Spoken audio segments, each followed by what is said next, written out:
out first. We've got Joy White, author of the book Terraformed, which is about young black lives and how they've been shaped, how the music and the culture has been shaped by the built environment, the political, the legal environment. So we're just going to run straight into her words. What's your name and what do you do? I'm Joy White. I'm a lecturer and a researcher and a local resident. And as a local resident, where did you grow up around here? I grew up mainly around Forest Gate. So I've lived in East London on and off probably for about 40 years now. But most of my growing up has been in and around Forest Gate. Spent a little bit of time in Stratford, but mostly around here. And it sounds deep. What does Forest Gate mean to you? Well, in the end, it's come to mean home, I suppose. As much as anywhere can ever be home, if your family comes from somewhere else, but it's the nearest to home that I've got to. Where does your family come from? My family are from Jamaica. My parents came here in the 1950s and started off in West London, Notting Hill Gate, Ladbroke Grove, Brixton, the usual places where Jamaican migrant communities went in those days.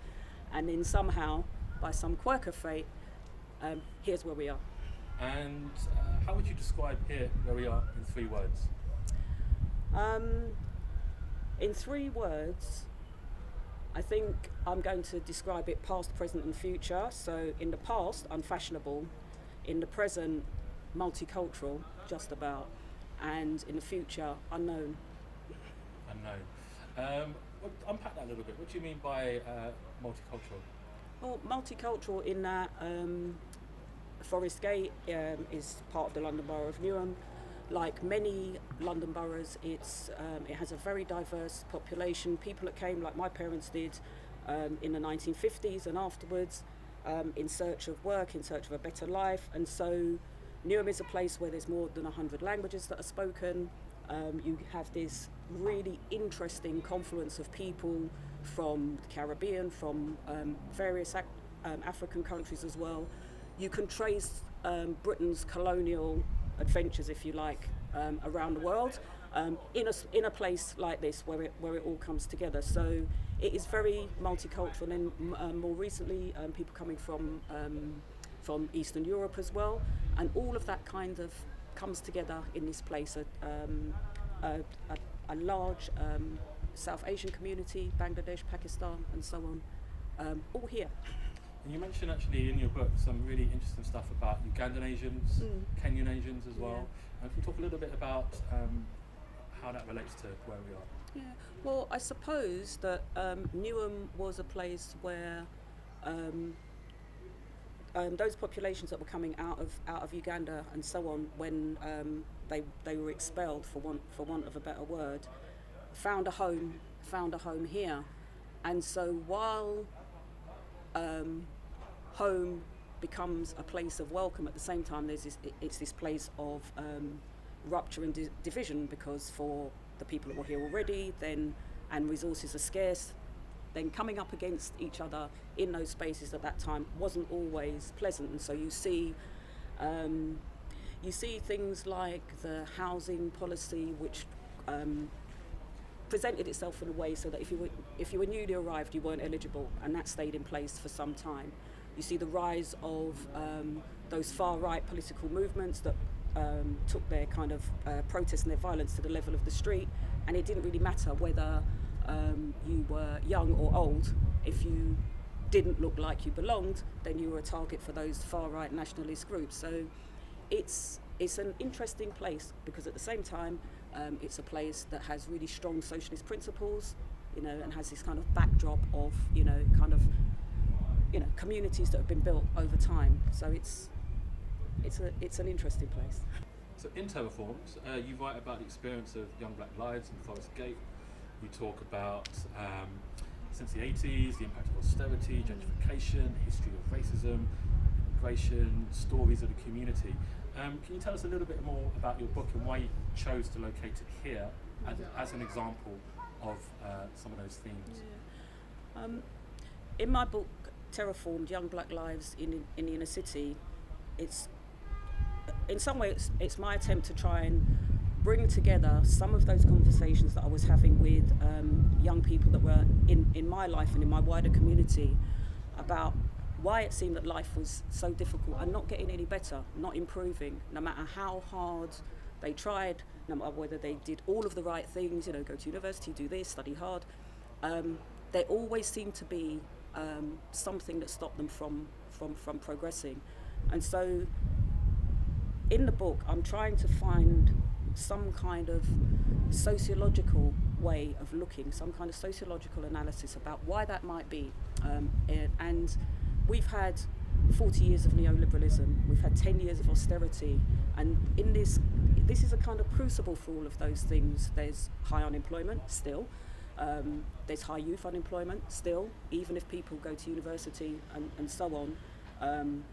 There's increased homelessness, hidden or otherwise. The costs of living are rising, but wages stay the same. So all of these things that are national problems and international problems of the West to some extent, the gap between the haves and the have-nots, kind of come together in this place. So Terraformed was my way of trying to look at that while holding at the same time these ideas, because I think I started to think about it at the time of the initial Black Lives Matter movement back in 2016. So how do all these things come together? How do things change and how do things stay the same?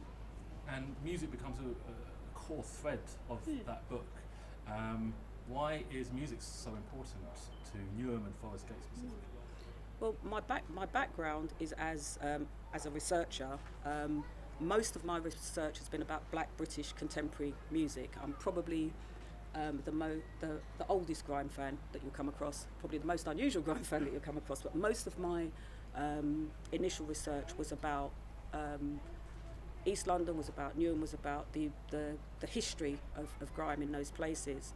And so as I was seeing that the area is changing, has changed, is becoming, rapidly or otherwise, a place that I still recognise but is very different in some ways, I wondered how, in a place where grime was the sonic backdrop, if you like, how does that still happen when the youth centres are gone, the places where young people used to gather are no longer accessible in the same way, and all of those things about housing tenure that kind of impact on how not just on how people live outside in the public arena and how they use public space, particularly young people, but how does it impact them in terms of housing and policing and communities and activities and so on. That was kind of my some of my thoughts behind writing the book. And so what is it that's so important about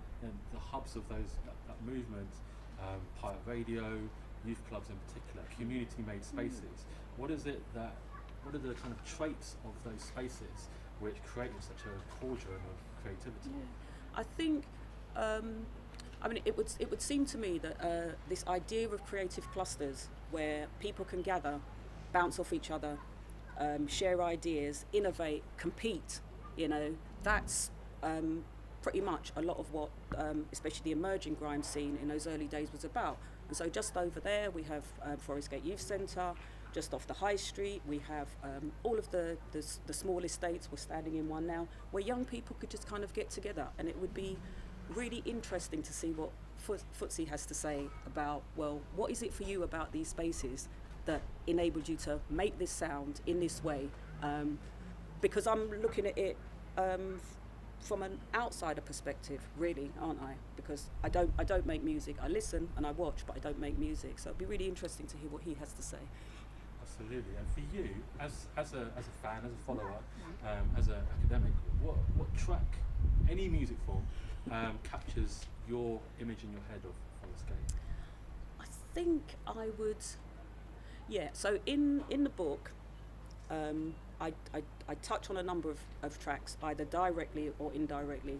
But for me, I would say that Bassman and Snizzy, the Talks video, because it's filmed in the high street and it kind of captures the area. But also Bassman's video Better Place as well, because again, it just kind of it just kind of encapsulates what's here, both visually and lyrically. A fresh start, thinking that I should stay low. That's when I moved to Forest Gate, called it a new place home. Started rapping, thinking I could be the new J. Cole. But we were on the block and posted up on Wood Grange Road. And you talk a lot about the political and the legal backdrop that has kind of evolved over those time. You talked about the 1962 Commonwealth Immigrants Act and the subsequent 68 and 71. And related to that is the surveillance of black populations. And how do you feel that has influenced how people behave, that kind of level of watch? I mean, you can see as you walk around, not just here, but in most inner city environments. Look at some of the signs. Look at the prohibitions, the things you can't do, the places that you can't stand in. And so, if you can't come together as a group, inside or outside, then what does that do to your creative expression? How do you create freely? How do you express yourself? You can, but you probably end up expressing yourself in a different way than if you were able to have those have those gatherings and have those meetings. And I think as well that kind of reluctance to have groups of young people in public spaces, and I don't understand, and that's just me because I'm from a different generation, how we got from a place where young people were the future, in all of that kind of wishy-washy kumbaya way. Young people, the future, they were the next generation who were going to, move the world on, to young people just becoming a nuisance, out of sight, out of mind, and just rendered out of time and out of place.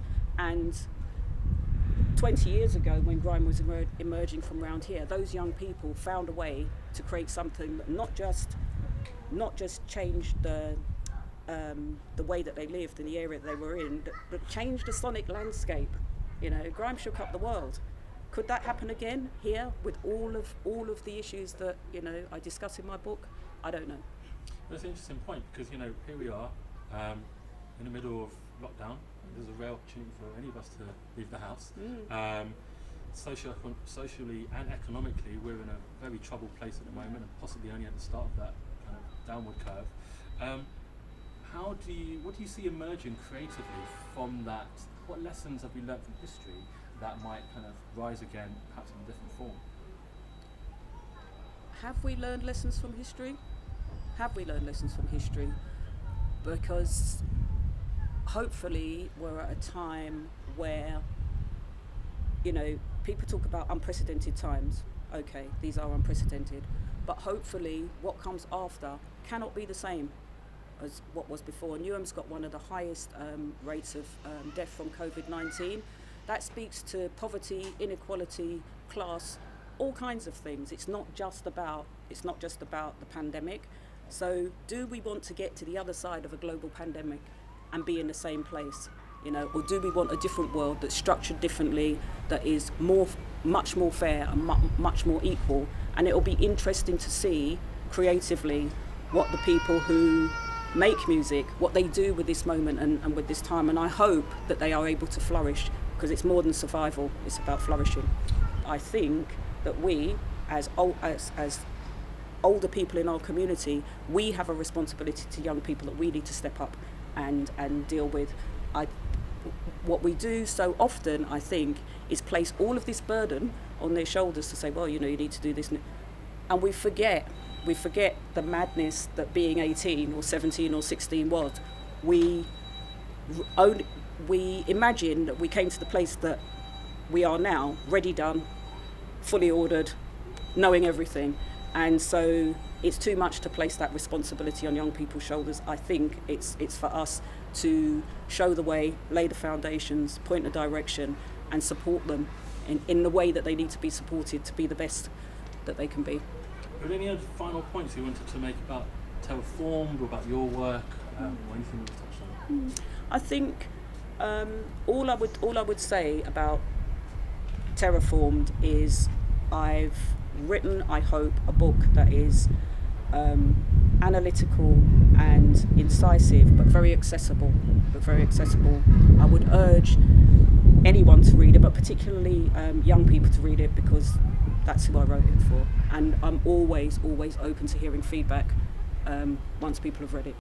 So that was Joy White talking about her book Terraformed. If you haven't read it, pick it up. It's a really important and amazing read. And now